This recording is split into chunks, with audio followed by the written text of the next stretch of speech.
अगर आप भी चाहते हैं डल्लू स्टूडियो का वीडियो सबसे पहले आपके पास पहुंचे, तो चैनल को सब्सक्राइब करें।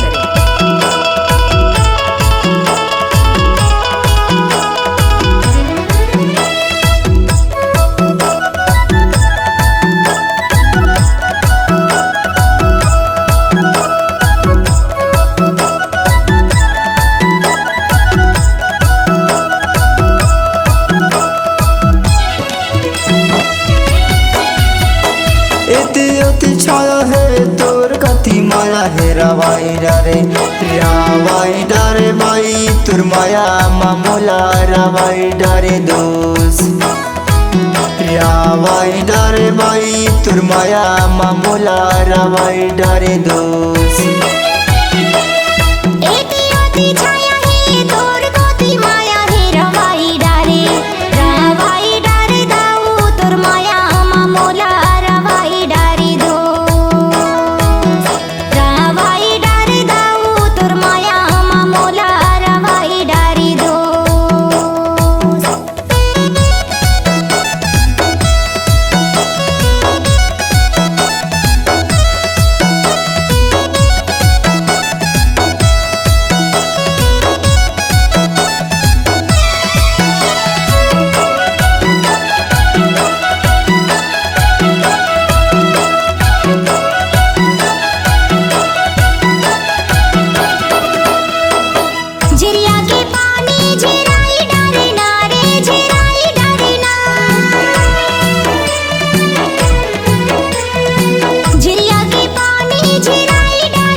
जिंजिर के पत्ता उड़ेला मैना उड़ेला मैना,